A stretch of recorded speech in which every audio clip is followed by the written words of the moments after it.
Hey everybody, Eric with District 82. We went live last night to show you what it was like to have a tournament where we're at.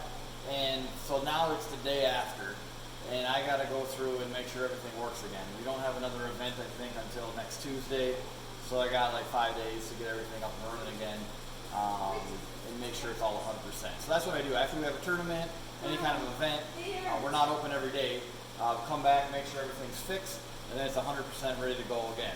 So let's just show you what this is. I guess my son's in here to help me as well. So Ghostbusters had a bizarre issue. We had this set to God mode, which is a special mode. It's a wizard mode. Since it was a one-ball tournament yesterday, God mode is just a one-ball or one-chance game, even though it's like a multi-ball scenario. What would happen is player 1 was fine, player 2 was fine. Then all of a sudden it just goes to player 3 and automatically launches the ball. And the player didn't even play it. And then all of a sudden the game was over with, and then I went to player 4 and automatically launched the ball.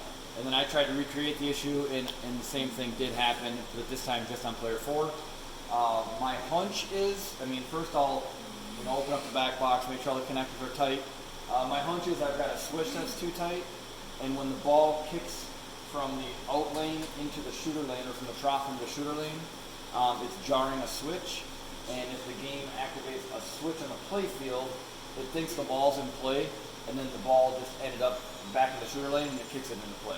So that would be what my guess is on this one. I'll put it in switch mode and start shaking the game and see if any switches activate. The next one that broke,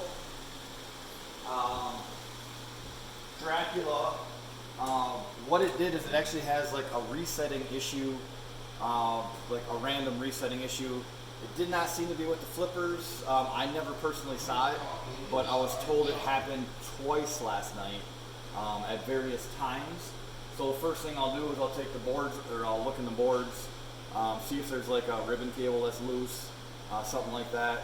Otherwise, it might be the time to look at some capacitors and connectors and see if something needs to be redone.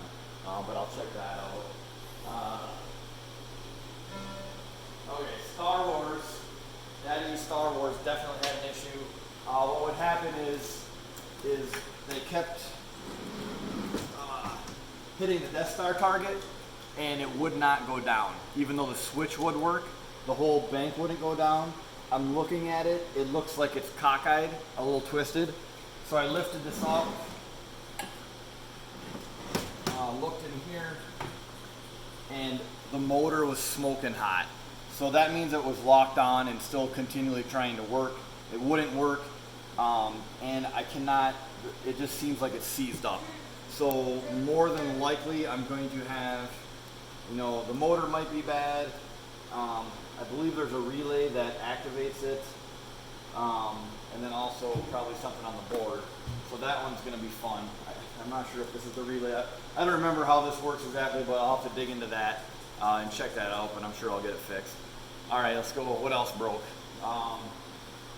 This is actually a little bit more stuff that broke than usual.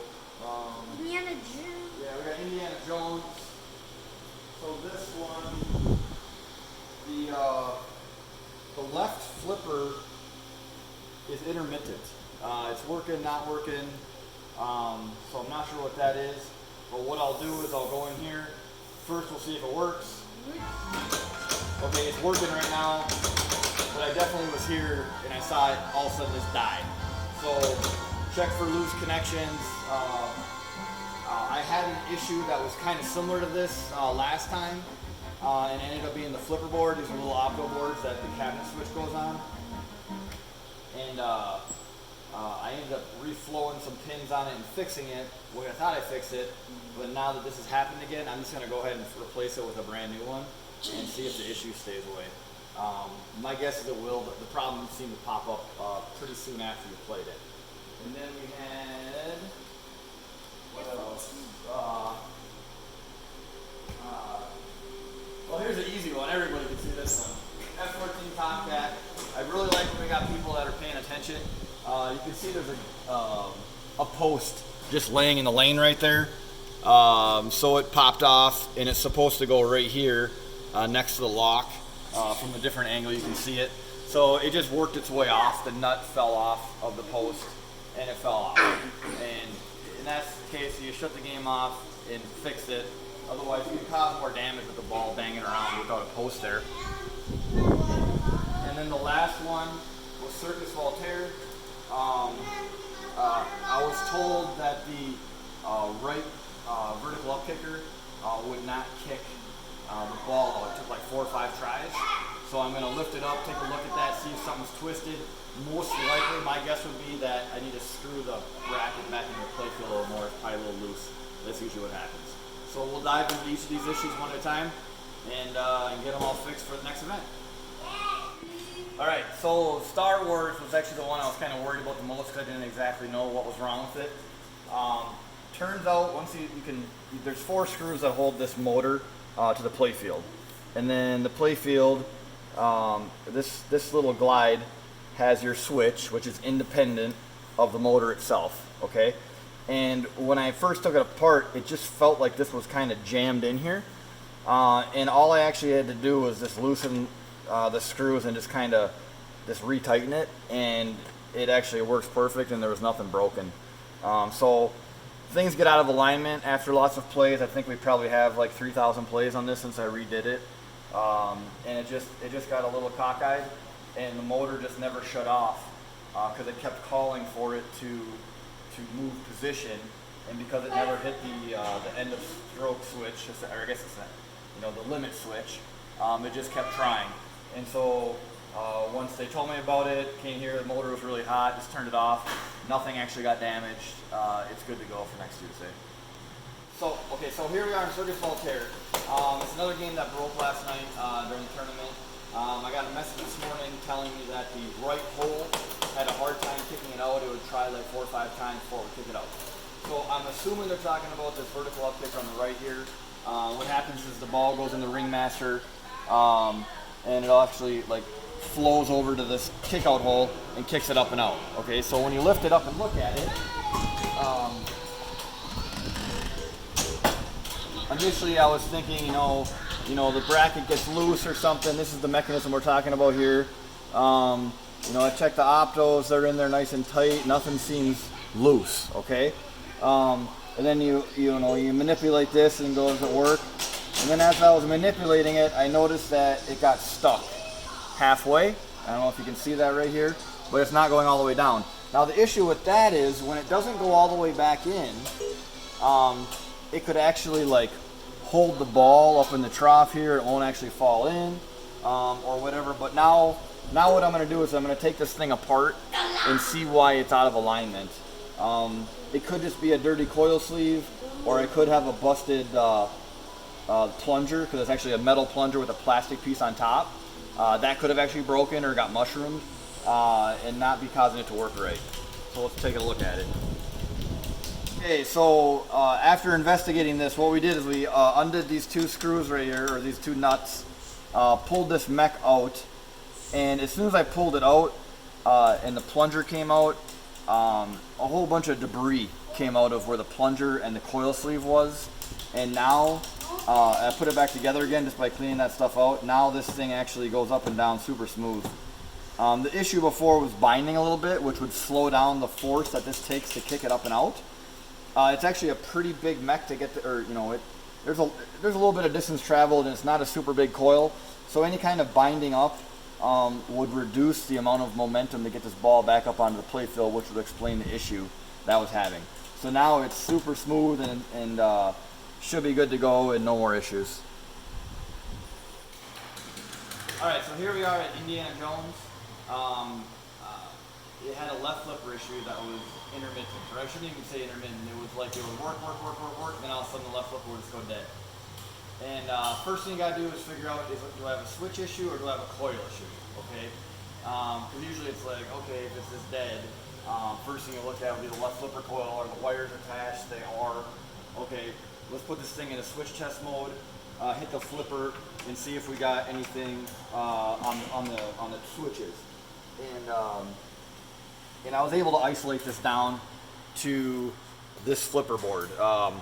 So the easiest thing to do is actually just swap the left and the right flipper boards. You actually have to have them both plugged in order for either of them to work the way the circuit works. But once you switch them, it's like, oh, did the problem flip to the other one? It did? Okay, then that's your issue. I did actually try to. First thing it's a very simple circuit board. Okay, I tried to reflow everything. I just couldn't get it to work right. So what I'm gonna do is they make these brand new ones. You can get them at Pinball Life, and they're cheap. Okay, so just buy a new one and be done with it.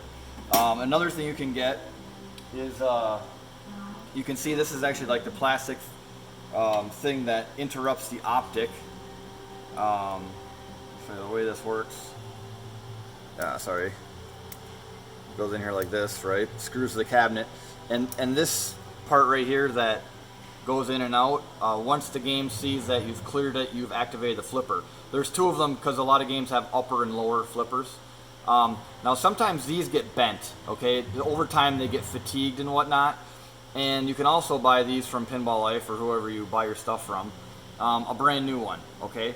And on the brand new ones, they actually have another screw. Instead of just the two to hold to the cabinet, they've got a third one over here. You can see the difference. To actually stabilize it even more, okay? And I like these new ones. They're cheap too, a couple bucks.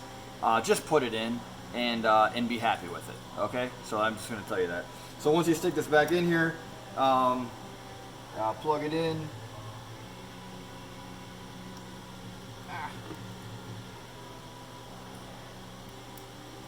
And then, you know, it works again. And that was the issue on this game. Button this all up, it'll be good to go for League Night on Tuesday when we're all playing again. Okay, so I'm back on Dracula. This is the one that had like a random reset. The reset was not associated with the flippers, which most resets are, or you know when you're in a multi-ball and knocking everything around. So what I did is I first checked for loose connections. I couldn't find any loose connections. Everything seemed tight. So what I really did is I just took out the MPU, the flipper board, and the lamp driver board, and I replaced the 100 UF cap that goes to the 5 volts on all 3 boards. This is the most important one right here of those. I've already done the big caps and the ridge rectifiers on this board a couple years ago, short of that, if this does not fix the problem, because it's a reset issue, you just got to play it and see if you got it, because I couldn't recreate the problem under a specific scenario. You know, you can start replacing connectors. You know, testing the voltage seems fine. It's not dropping out under any specific situation. So hopefully that fixes it. Otherwise I could always try another MPU and see if it lasts a couple of nights without any resetting issues, and I would know the problem is isolated of the MPU. But for now, I fixed some things that were definitely, and those capacitors were definitely out of spec. They were all reading around 60 UF instead of 100 UF. So they were definitely out of spec, and we'll just try it and see where it goes from there. Okay, so on Ghostbusters, the issue was we had 4-player games going on. Let's say player 2 was done with their ball. It gives them the ball or the end of ball bonus. It launches the next player's ball into the shooter lane. Then it would immediately launch the ball out into play without anybody actually pulling the plunger or addressing the ball. On most other pinball machines, if you have a ball sitting in the shooter lane and you start activating switches, it'll just launch the ball because it thinks the ball's in play and it actually got back into the shooter lane, right? The spike system doesn't do that. I tried to recreate the scenario. I could not recreate it under me hitting switches or activating or manipulating. I even stuck my finger down the ball trough while the ball was sitting in the shooter lane. All that did was actually set the second ball in the shooter lane. I could not get it to launch into play. So really all I did was take the back glass off, pushing all the connectors, lift the play field up, reseated all the connectors. There's Cat 5 cables that run under this thing along with some ribbon cables, and you know I can't really tell if they're tight or loose. I mean they wiggle a little bit, but I just pushed everything tight, and I went through a couple of games with 4 players, could not get the issue to happen again.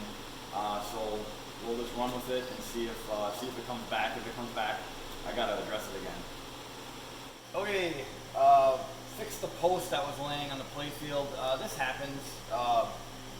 This post was actually screwed into a T-nut, so just many ball hits, it just kind of slowly works its way out, and if you don't notice it, eventually it'll fall out, which I did not notice. So then I stuck it back in. I put a washer underneath it. It's very, I would suggest putting a washer underneath these little posts like this, because if you do not, when you tighten it up, it'll start digging into the playfield, and then when it gets ball hits, it'll start digging in more, and then the playfield's all uneven, and it starts chewing it up. So you put a washer underneath there to keep it flat. Since one of the posts worked its way out just really quick, I went around and checked all the other ones, tightened them up, and to make sure. The biggest ones that I always check are the ones that can take a direct strike from the flipper. So usually it's the kickers down here, and also other ones. It's usually the ones that have the broken plastics. That's a good indication of those ones take a direct ball hit. And then once they're all tight, give it a quick wipe down, and you're good to go.